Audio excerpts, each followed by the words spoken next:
guys, it's Peggy Schimmer here, and today I'd like to talk about Candida and leaky gut.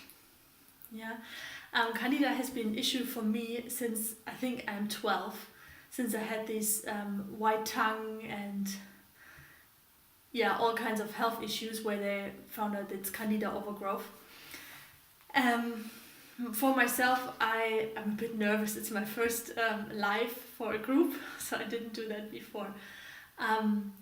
For myself, my story with Candida is basically I had very strong allergies like whole of my life, starting when I was around 14, when it got really worse, but already when I was 5, I had like very low immune system. I had a cold like every 2 weeks. I was never really healthy, and this stuff just built up over time. I've been on this kind of anti-candida diets. I did that, I don't know, I think almost 8 years. I've tried to eliminate the candida, work against the candida, not really very successful.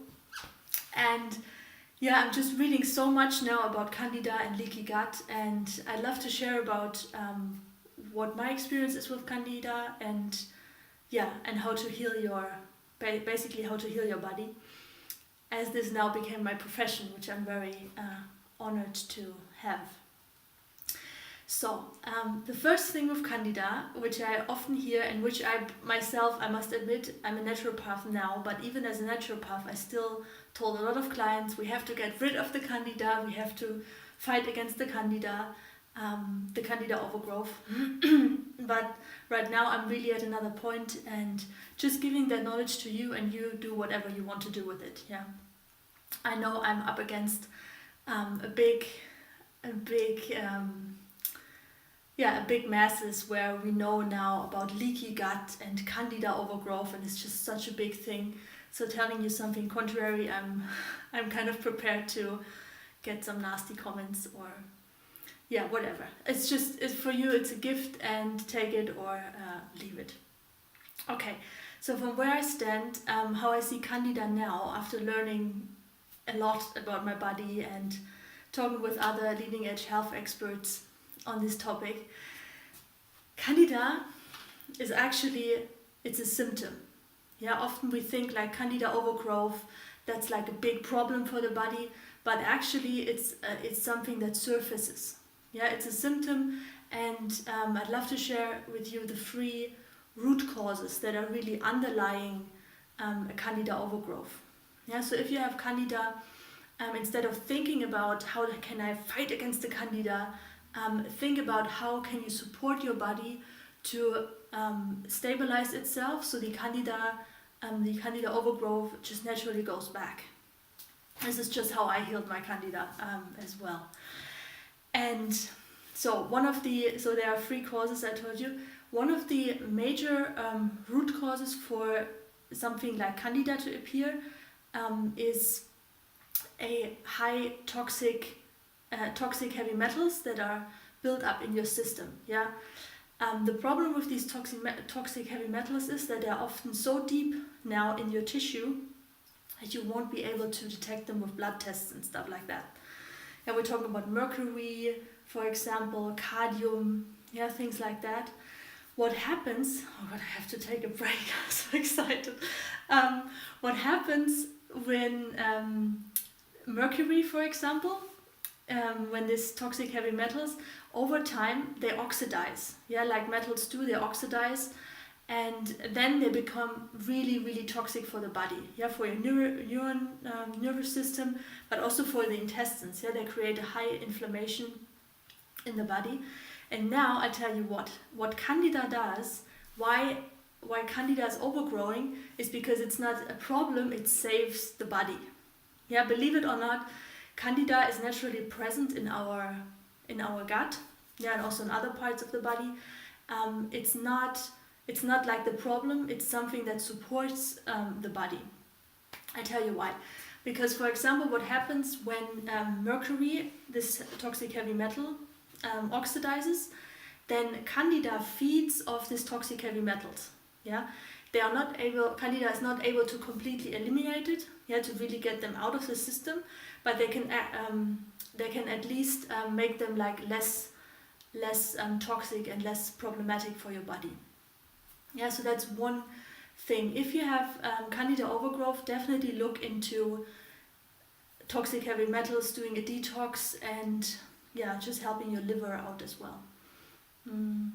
After we did this post, I didn't want to make this too long. I want to do another video on how you can actually get to these causes, yeah, so how to attack the causes that we are going to discuss, so you also have something practical to take away. Just don't want to make that too long, because it's a lot of information, and I know my own brain, I get like after 20 minutes somebody monologuing to me, I get a bit overwhelmed. Okay, so first thing, Candida, if you have Candida, look into toxic heavy metals that are burdening your body. Yeah, Candida loves to feed on them and then eliminate them, so it actually does your body a favor. Second thing, and this is going to come as a shock now, I know my leaky gut friends, I said this leaky gut theory for so many years. Yeah, I was fighting against school medicine and said like, no, there is leaky gut and we all have leaky gut problems, and yeah, I honestly admit to you now I'm kind of again on the other side. I tell you why. And also how this connects with Candida, because that's actually really interesting. So the second root cause for Candida is a problem with our digestive system. And it's nothing new for you probably. If you have gut issues, you already know that Candida and leaky gut, Candida and gut issues, they come like together. What you maybe didn't know is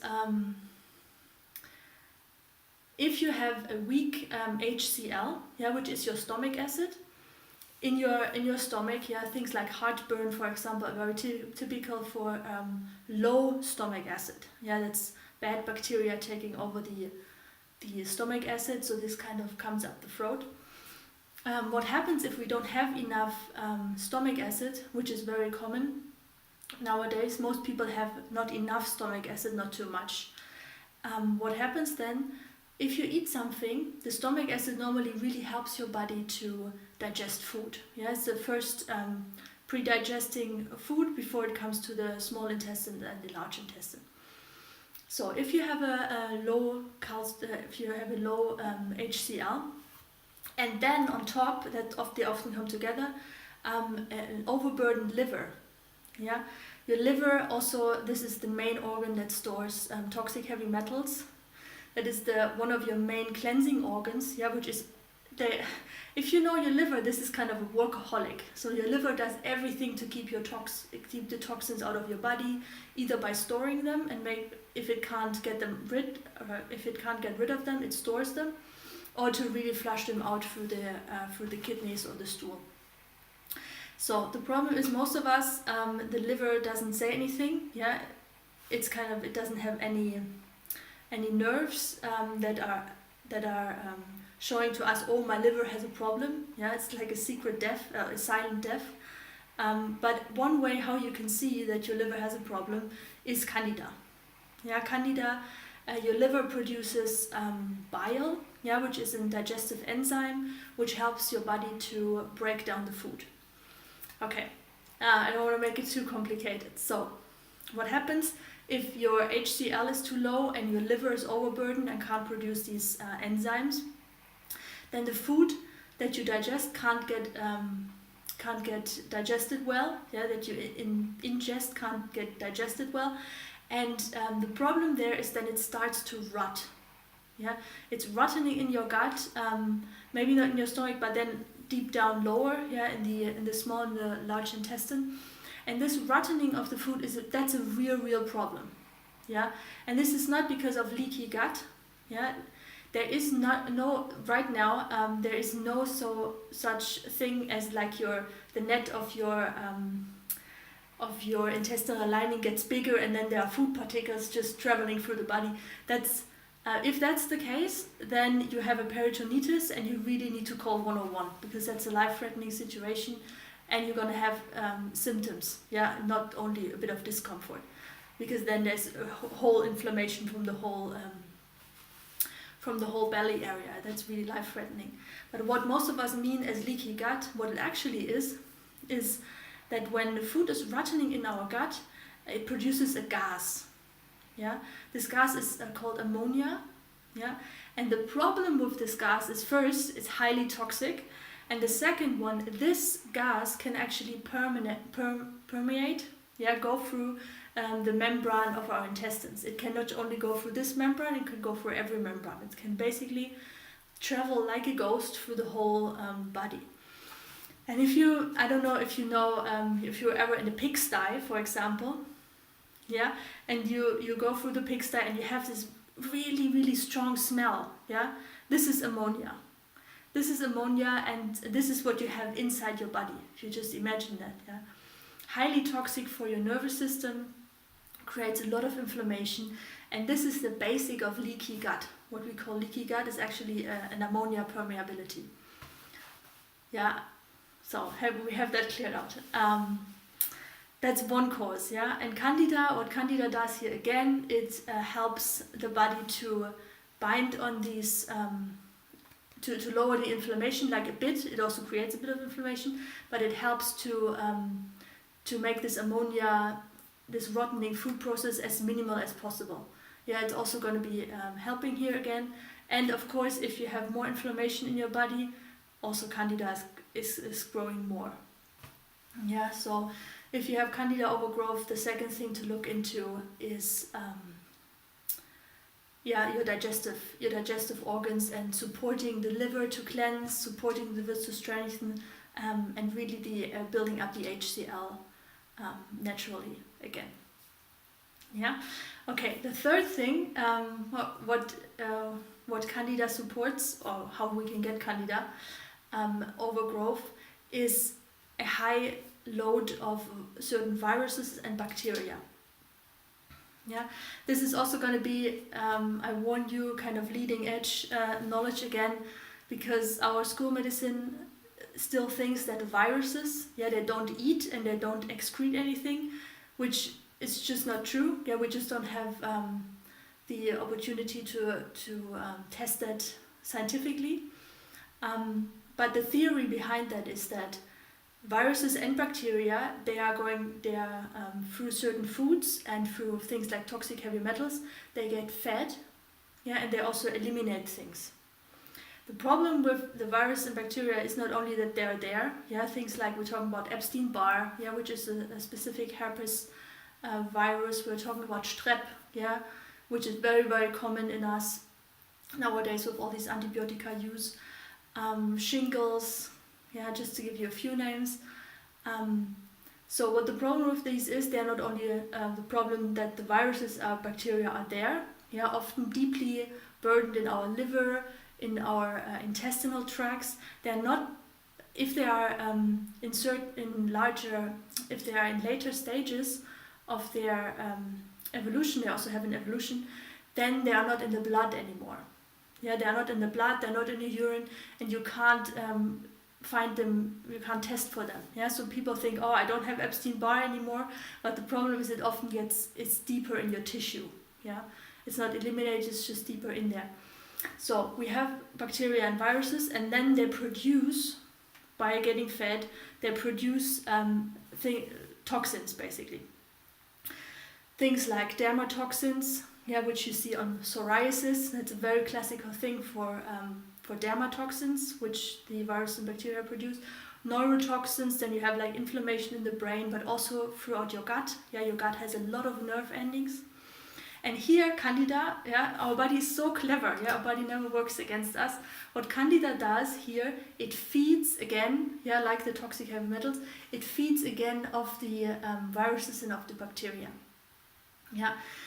Of the waste products of the virus and bacteria. What it can't do is eliminate the viruses and bacteria, so we still have them, but it lowers their impact, their really, really heavy toxic, heavy impact on our system.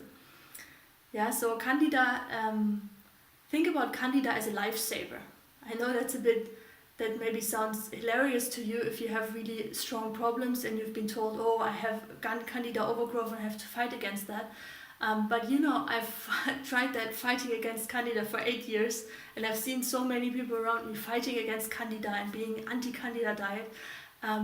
It's a symptom, and Candida, as our body is very intelligent, is not the problem. Yeah, it's a symptom for us, it's an alarming symptom, and it means there are underlying causes. 3 of these underlying causes we discussed today. I'm just gonna repeat them for you, so maybe I talk too much, so you have them just in condensed version. So the first thing about Candida is looking into toxic heavy metals. Yeah, if you wanna support your body to get rid of some toxic heavy metals like mercury. And in the next video I'm gonna talk about that, how we can, some simple ways to do that. The second one is looking at your digestive health. Yeah, things like HCl production, that it's probably too low, and your liver enzymes. Yeah, helping your liver to relax and to flush out also these toxins naturally. Also gonna give you some tips there next time. And the third thing is viruses and bacteria, which is just like, honestly, if you don't have viruses and bacteria in your system, you're kind of a very well preserved dinosaur, because it's almost impossible not to really be burdened with these guys if you haven't really invested in cleansing them out and really investing in your health before. So these are 3 of the main causes I wanted to share with you. Please don't fight against Candida. Fight to help your body to heal itself, and Candida just naturally grows back to its normal stages once there is no toxins in no really active toxins in your body, and no inflammation happening. Candida don't have anything to feed on, it doesn't have any purpose, and it will just grow back to its natural way. Yeah. Okay, next time I'm going to share with you 3 ways, because I like free ways how to not to attack the Candida, but help your intestinal health and also support like the natural Candida regrowth. Okay, I hope this video was valuable to you. If you want to know more information about my website is peggyschirmer.com. And there's also blogs there where you can just browse through and see some more information black on white if you like this one. And if not, just ask me. Yeah, just write a comment. I'm doing my best to answer your questions. And yeah, speak to you soon. Bye bye.